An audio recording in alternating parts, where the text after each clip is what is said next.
Okay, very good morning, everyone. I'll be delivering the briefing today. It is now the 9th of April, 2018, and we are going to start off immediately having a look at your markets and the charts ahead of us. So first of all, I'd like to start off just having a look at the currency pairs and where we're trading at the moment, given the fact that we had non-farm payrolls last week, just to see if there's been any lasting impact on the value of the dollar. So have a look at euro dollar here. It was quite a tricky session to trade non-farm payrolls. It's a mixed bag with some beats, some revisions higher, etc. So this basically resulted in quite a volatile session for cable for here. But if we look at where cable's trading at the moment, it's currently at the top of the range. And just finding some support down at the bottom here. At the top of this range. So the dollar is slightly weaker on the session at the moment against sterling currency. Having a look next, flicking over to your Euro USD.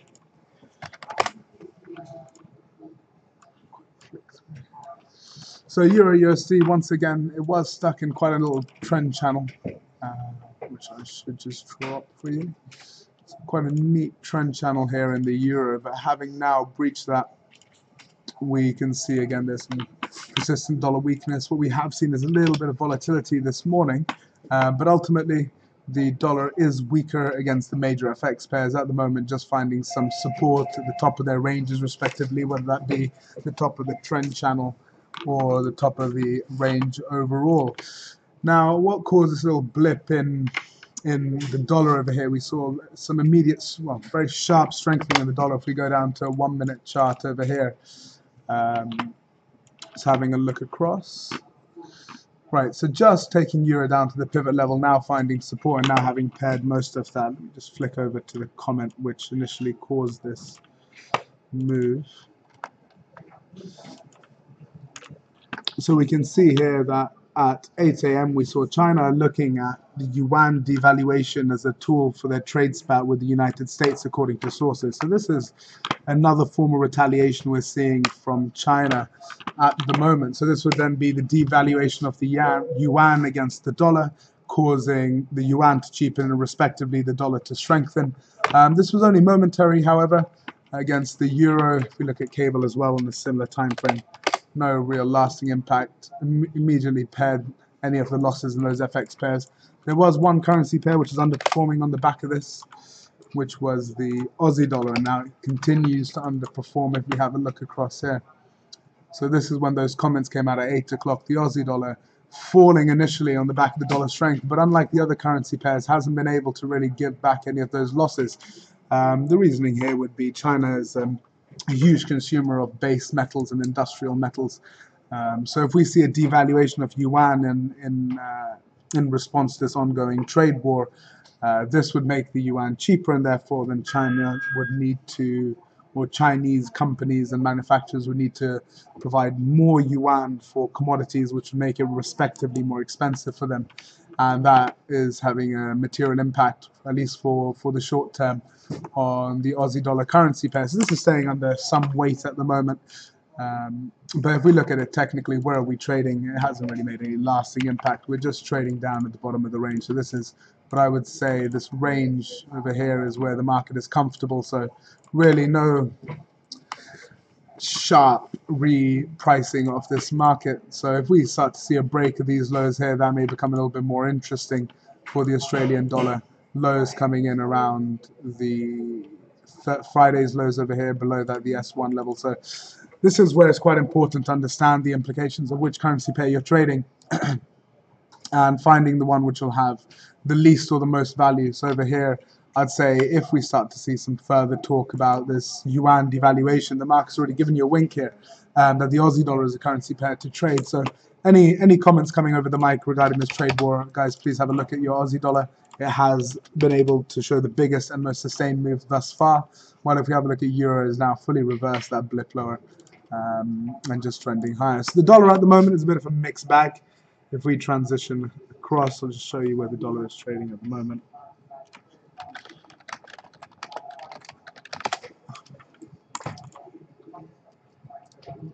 So yeah, here we go, 0.04. So ultimately flat. If we have a look at it on a 5 minute, we had a little bit of volatility, but no real lasting impact.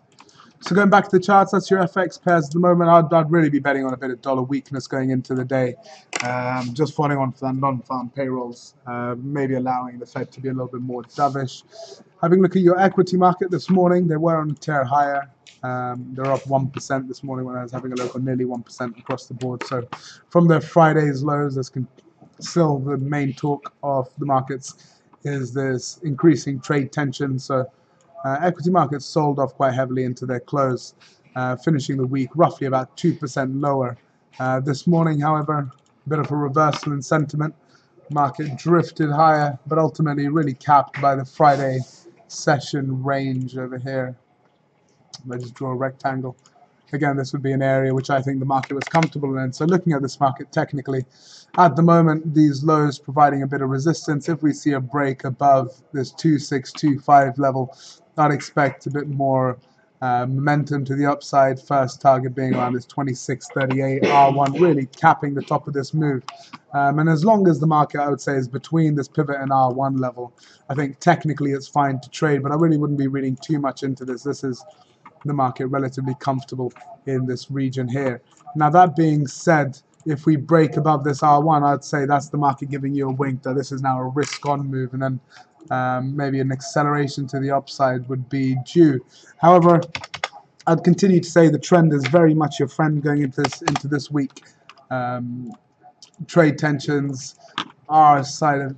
I wouldn't put this argument forward that the trade tensions are easing. I think what's more happening is that the market is becoming more comfortable with them. So this tit-for-tat sort of communication from China to the US is having less and less implication on the market, which anybody who's been in the markets for a while would understand that as the first few comments come out, the largest material impact happens then. But as they continue, and at least, you know, as the saying goes, talk is cheap. So as long as there's just talk and nothing is really being implemented, I'd imagine this to have a lesser impact. But that being said, if we start to see this trade war coming to an end, people starting to back away, then definitely looking for a risk-on move. So I'd say sentiment-wise, we haven't really seen buy the dip activity just yet. On the contrary, what we've seen, and as Friday is evidence, at the end of the session, at the end of the week, we actually saw selling coming into the market as we approach the close. So I wouldn't say there's a huge risk-on sentiment. I wouldn't say there's been much alleviation in this trade tension. So at the moment, I'd be cautious to be too aggressive to the long side. Really looking for good risk-reward trades, looking at a break into here, a drive higher. If we broke this level here in the R1, you can keep your stop tight. So when you're betting against market sentiment, I'd be a bit cautious until we see further evidence. So I think in the longer term, I'd very much like to see a bit of buy the dip activity to see that we're seeing a bit of normalization into the equity market. One final thing I wanted to say about the S&P 500 is we are now back to this 200-day moving average, having bounced off it, having closed below it, then bounced quite sharply from it. We're once again testing it, so the question really will lie. So we'll see from our first test and the break back above, you know, nearly 3% higher. So quite a good area of support previously, but really coming down to test it on Friday's session, once again providing good support. So I'm sure as Sam and myself were discussing, now a close below this would be something which is quite interesting. I do remember Sam was saying it depends on how we close the week. And we closed the week last week just testing the level. So I think this is still going to be a key place to keep in mind going forward. So I'd say at the moment we're seeing moderate risk off, but I wouldn't get sucked into this too much just yet. Let's wait for some confirmation. This is similarly, you can see the same sort of price action here in the NASDAQ and the Dow Jones being your highly correlated assets, having come under some pressure on Friday, just coming to test their Friday European early US session lows, just providing resistance right now. So this would be a good opportunity to have all three charts open. And I'd say if, let's say, your Dow or your NASDAQ make a concerted effort to break above these lows, you'll see the S&P follow suit, and you could potentially get a good risk-reward trade there. Technically looking some good setups to the upside. So that's your US equity market sort of wrap. I mean, I'd definitely be looking for a good place to sell into this market, but there may be some opportunities in between. The R1 actually looks very good for a setup. Short R1, bottom of these ranges here, stop above this wick at the 26, 56, 75 level, targeting the bottom of this range here. Okay, moving next on to T-notes, which I think is going to be quite an interesting market going forward. We were previously talking quite a lot about this yield curve, but coming into this week, what we do have is the US budgets, and as we know, the deficit is forever increasing in the United States. So if we see that the United States is looking to increase their expenditure in their budgets, especially with Donald Trump's talk of infrastructure spending plus his corporation tax cuts, this means that we're going to be running a higher deficit than previously prepared for. If we're running a higher deficit, more money would need to be borrowed. More money needing to be borrowed would increase the supply of US treasuries, which would drive down the price. And as we drive down the price of these bonds, we will see the price coming down. Now, as the price comes down, yields will rise. And if people flick back and look back into their memory, only about 3 months ago, we're looking at this 3% mark as a technically significant price point for the market to break out of. So that's very much a possibility in the forthcoming weeks. Not only do we have the US budgets and having a look at the fiscal infrastructure spending plans from the United States, another thing to take into consideration is some commentary coming out of the PBOC. So PBOC was said that China should invest in real assets as opposed to just treasuries. This means that we may see demand lowering from China. Now this is something of interest because previously, when we were seeing this escalation in tensions between the United States and China, China did sort of come around and say that they may be looking to purchase less US treasuries. Now, as one of the largest buyers of US treasuries, they obviously make up a huge amount of demand for these bonds. So if we see China start to waver on this sort of relentless purchasing of US securities, as a means of spending this massive trade surplus that they have, then the demand for bonds will also subside. So the real risk here is maybe an outlier is China starts to wage financial warfare with the United States. So number one, refrains from buying any more treasuries as we're sort of seeing them communicate. Number two, if trade tensions really start to escalate, I mean, this is sort of your outside bets, and they start to dump the treasuries that they have at the moment, this would obviously cause yields to rise further. Plus, this oversupply coming due to the infrastructure spending and the fiscal stimulative measures could really cause your treasury market to come under some pressure and yields really start to rise, which then have ramifications into your other markets, such as your dollar and your equity market. So I'd say more so than ever, the US Treasury market is coming into key focus. If we just flick across, there was an interesting document here, article here by Bloomberg. We see bad omens for markets. First sign of yield curve inversion. So what we're looking at here is the yield curve inversion, which is, I believe is 21 months out, is lower at the moment than the 20 months out. So the first signs of this inversion of the yield curve is starting to happen, particularly due to the short trend of the yield curve being driven higher on the back of the Fed continuing to tighten policy. So ever increasing interest in this US Treasury market. As these yields are rising, we're still not seeing this follow through into the dollar, but this is just due to the fact that the ECB is still catching up or is behind the curve than the Federal Reserve at the moment. But I'd be really conscious of this fact that this upward trend that we've been seeing in the T-notes market could be at risk here with the oversupply forthcoming and potential demand decreasing, if not. So that's wrapping up your T-notes market. Having a look next across to your commodities market, your oil. Oil really has been reacting solely as a risk asset. So we've seen as the equity market has been falling. Let's have a look at it on a slightly longer time frame. Let's clear all that technical analysis off here. Scaling back. So if we look on a weekly chart, let's say. Initially what we did break through was these highs from the 2015. After that, the highs we then reached around $67 mark. And this is on that global growth scenario that we were seeing, the synchronized global growth as it was being coined, allowing oil market to rally, plus the OPEC intervention. But my skepticism on that is still very much alive, where this is more of a growth scenario, and the fact that the dollar has been prolifically weak for the past 15 to 16 months, allowing these commodities to rise. So growth and dollar weakness really allowing this oil market. Look how bullish these candles are on the weekly, opening on their lows, closing on their highs, opening on their lows, driving higher. But as we've started to see this escalation in trade tension, we have seen the oil market come under some pressure here, having fallen from its recent highs a substantial amount here. From its highs to its lows, down 7%.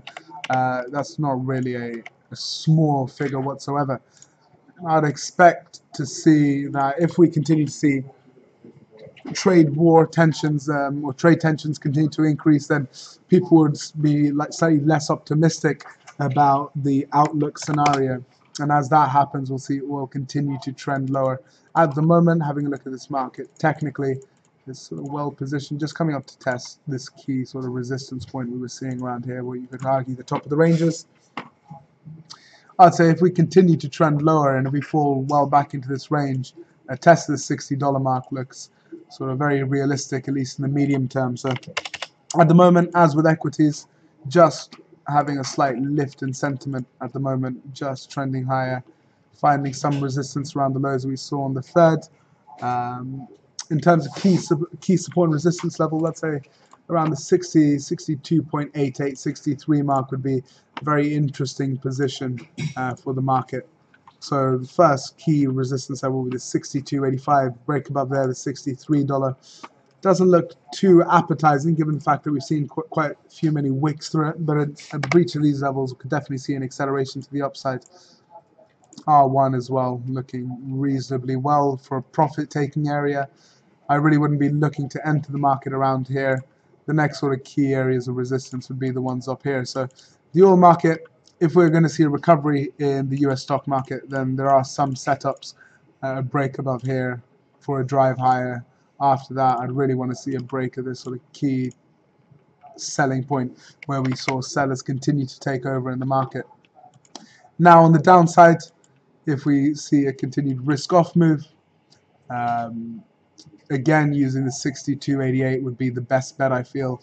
An area of key support previously would be an area where resistance would likely be found. On the downside, your pivot level, your lows that we saw back on Wednesday, absolutely in play. A breach below there, however, does open up some room to the downside. We have some lows around the 61.70, further breach of that, some good 61.50, providing good support level. So room to move on either side. Again, I really wouldn't be too aggressive with this market, trying to bet which way the market's going to go. It's nice and early in the morning at the moment, so there's plenty of action forthcoming in the week, so don't be rushing into anything for the moment. Okay, so just going to bring up the economic calendar as we speak.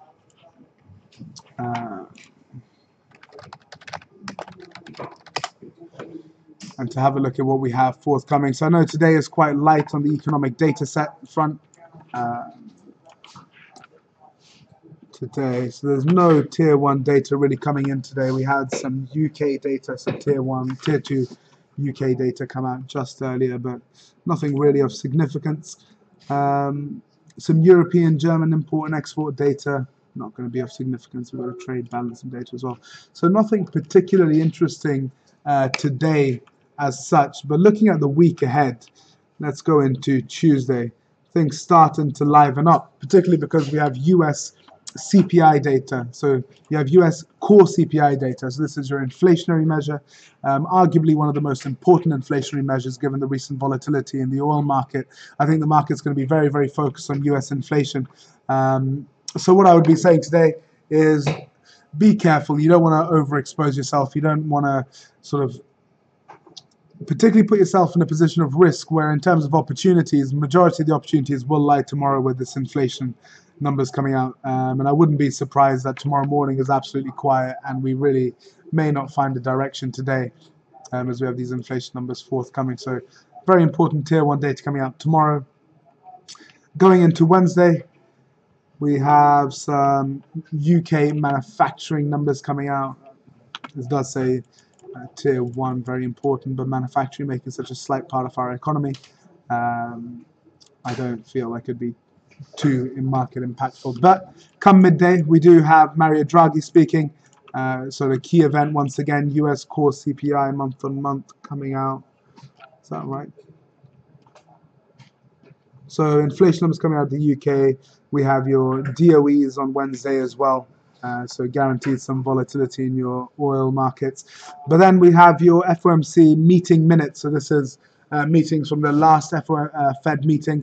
This would obviously be incredibly market moving just to see what sort of comments were coming out. What was the FOMC board members thinking in this meeting? Were we seeing overall optimism, or are people in the Fed quite cautious about sort of the risks escalating in the United Kingdom? So Tuesday and Wednesday, we have some key data coming out. Once again, reiterating the fact that today is not really the day to be too aggressive with the market. Going on to Thursday, we have some French CPIs. This can be for sure market impactful, especially for the euro. So again, inflationary numbers coming out from one of the larger economies in Europe, and import-export price from the United States. And then that brings us into Friday, consumer Michigan sentiment numbers coming out. So you've got some soft data coming out. So in terms of the importance of this week, it is a very, very important week for your tier 1 economic data, your central banking meeting. So a huge amount of opportunities this week. So I'll just be careful coming in today, not to sort of make any losses, which you'll then be chasing around for the rest of the week ahead. So yeah, just manage risk and look forward to a relatively exciting session for the rest of the week. In terms of what I would be looking out for, we've already seen quite a lot of commentary coming out of China. So trade war really is still at the front of everyone's mind, and particularly in a time where there is no further economic data coming out. That's where the market is going to be focusing. Okay, guys, so that's the end of the wrap. Just keep your powder dry. We have a long and exciting week ahead of us. If you have any questions, please let me know. I'll be sat at Sam's desk today. So any of the live traders, if you have any questions, please pop them into Trading Live addressed to Sam, and I can get back to you through there. Thank you very much, guys. Best of luck. Have a great day and have a really good week ahead of you. All the best. Thank you very much.